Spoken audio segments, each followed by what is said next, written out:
Hey guys. So in this video, we will show you our key moving average trading strategy that will help take your trading to the next level. Make sure to click the subscribe button and to hit the notifications bell so that you know exactly when we release new content. So from looking at the comments, a topic that has been requested many times is how to use moving averages. Also right now, comment below and tell us what topics you want us to cover, as we always look at the comments to decide what to create next. So first, what are moving averages? By definition, the moving average is an indicator that is applied to your charts that helps smooth out price by removing the swings and fluctuations surrounding the price movement in question. Now, don't think too hard about this, because the key way we show you how to use moving averages is more important. So the specific moving average we use is the exponential moving average with a length of 50, meaning the 50 EMA. So from whichever charting and trading platform you are using, go to your indicators. Find the exponential moving average and add it to your charts. Set the length to 50. Now this is a very key point you must understand when using indicators. We never use indicators on their own for trade analysis or trade entries. We only use them to confirm and support what we have already established with price action. So why do we use moving averages? The first reason is because moving averages can act as supporting evidence of a bullish market, a bearish market, or a sideways market. When the 50 EMA is above price, it represents a possible bearish market and a downtrend. When the 50 EMA is below price, it represents a possible bullish market and an uptrend. When the 50 EMA is going right through price, it represents a directionless, sideways market or a period of consolidation. The second reason we use moving averages is because a break through the moving average line can signal a possible trend change. Notice how we were in a downtrend, and once price broke through the moving average line, we had a trend change to an uptrend. Same thing in an uptrend. Once price broke through the moving average line, a trend change occurred to a downtrend. The third reason we use moving averages is because they can act as a form of support or resistance.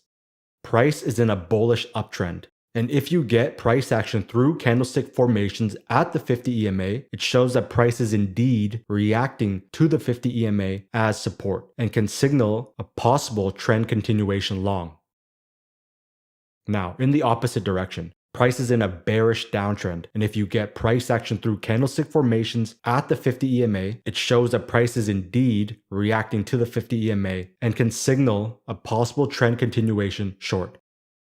Now, the most important point in regards to these concepts is that we use them as ideologies and not the law, because again, we do not use moving averages on their own for trade entries. We pair them with what we have already established with price action to increase trade quality. Now, let's get into how to use the 50 EMA in your trading process. Now, we're going to add the usage of the 50 EMA on top of all past concepts we have showed you in previous videos. So there are two ways we use the 50 EMA inside of our trading, which is 1, for trend trading, and 2, for reversal trading. So let's start with the first, which is trend trading. So here is the daily time frame. First, you would have established that this is a clear moving uptrend, as price was making higher highs and higher lows. So you want to trade with the moving uptrend. Next, you would have identified your area of support through these two reactions here. Now, what made this level even better and an area of confluence is that the 50 EMA was also right at this area as well. Now, as price was approaching this area, you were looking to see if there would be price action occurring at this area before deciding on a trade or not. What you got was two great candlestick formations, where the wicks were sticking out, and an inside bar, which shows a reaction to the area of support and the 50 EMA.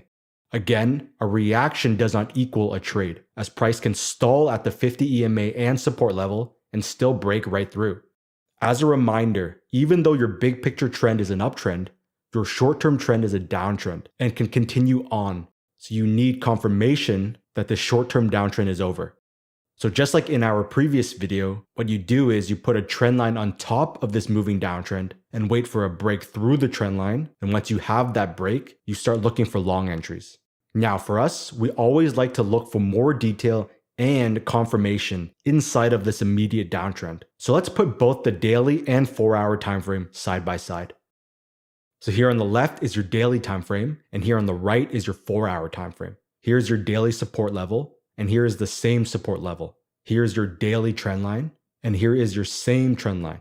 Now on this time frame, you can clearly see all the rejections of the trend line before you had a very bullish candle that broke through the trend line, and more importantly, a close outside of the trend line. The massive bullish candle shows that buyers actually stepped in and confirms the two candles on the daily time frame.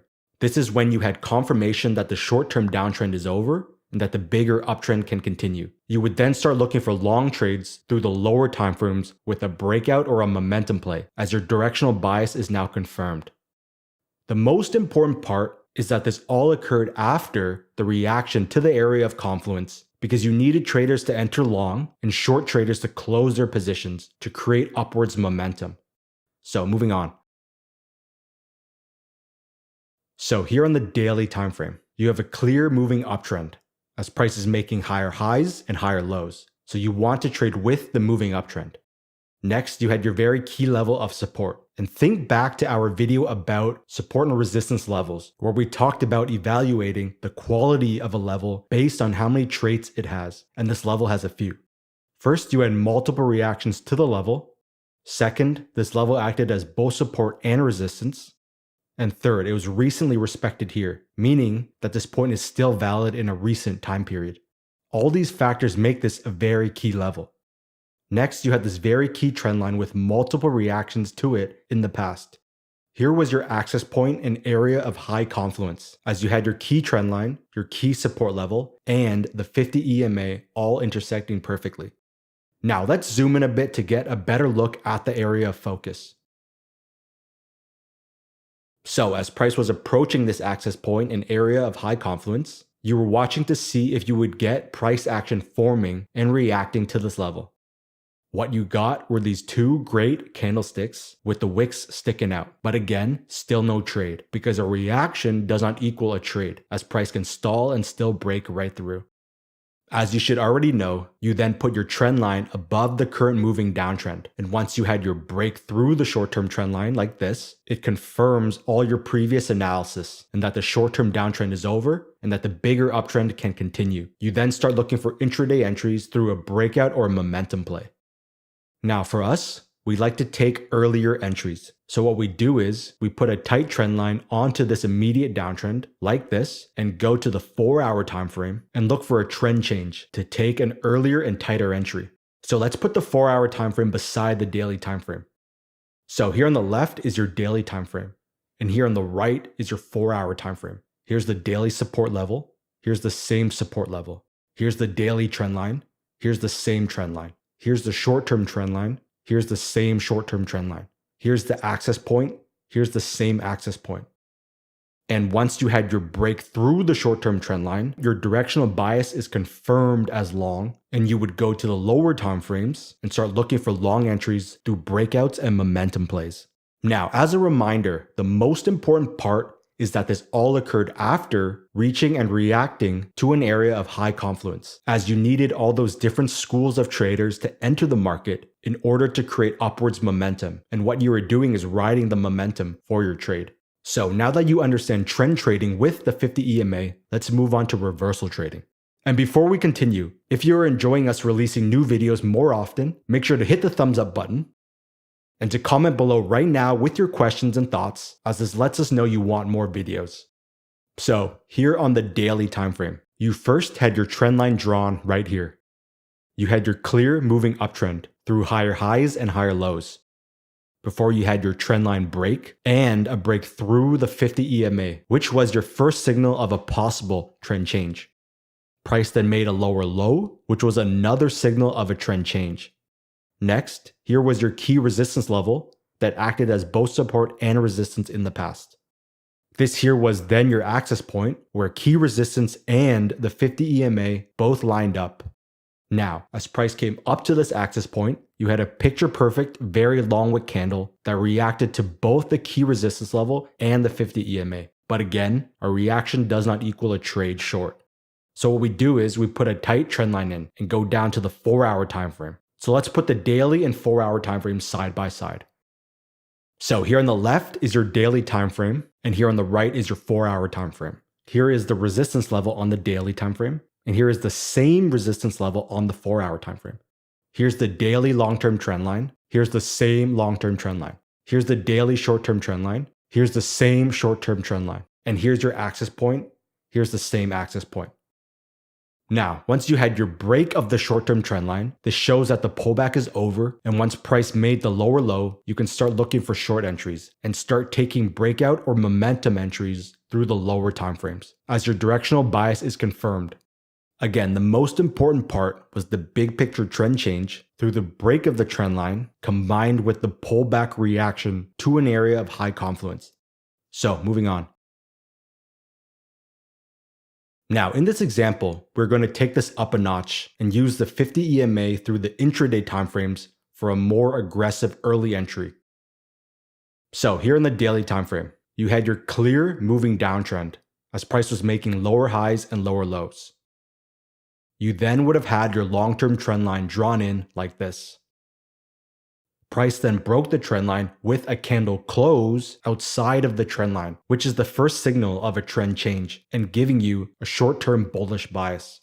Now, your traditional entry using the previous strategy we showed you would look like this. You would draw your key support level here because of these 3 points and wait for a pullback and rejection of this support level. You would then put the short-term trend line above, and once you had your breakout, you would look for possible long entries, and that would be perfectly fine.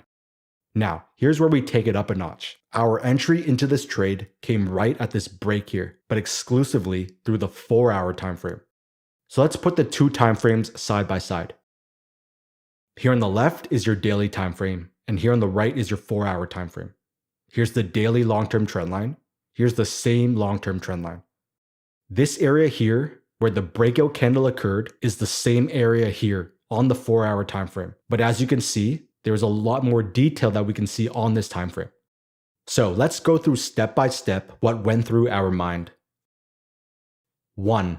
On the daily time frame, we noticed that price broke through the long-term trend line and had a candle close outside of the long-term trend line to give us our short-term bullish directional bias. 2. This here is already a current moving uptrend as price is making higher highs and higher lows, and we want to be trading with the uptrend momentum. 3. Here was your intraday support level as you had multiple reactions right here, so you had it drawn in. 4. Here was your trend line because of these 2 points here, and you had it drawn stretched out further. 5. And the most important part, you had your access point here, an area of high confluence, because the support level and the trend line and the 50 EMA and the backside of the long-term trend line all intersect perfectly. Now, as price approached this access point, we were looking for price action, which we got through these 2 great candlestick formations where the wicks were sticking out, showing that price is indeed reacting to everything at this area of high confluence and all its traits. You then put your very short-term trend line on top of the short-term pullback. And once price broke out, you go to the lower time frames and start looking for breakout or momentum entries long, as your directional bias is now confirmed. Remember that the most important part of this quick intraday entry was because of the long-term trendline break on the daily with a candle close outside, and then confirmed through the intraday price action entry. Again, these concepts will continue to get deeper and deeper as we build on all past videos, so make sure you are all caught up. Now, if you want to learn more about our exact intraday entry strategies, head on over to our website at wisetrade.com. So if you are enjoying this new format of more frequent video releases, make sure to hit the thumbs up button and comment below right now and let us know your thoughts and questions, as we love hearing from you all. And it lets us know that you want more videos more often. So thanks for watching, and I'll see you in the next episode.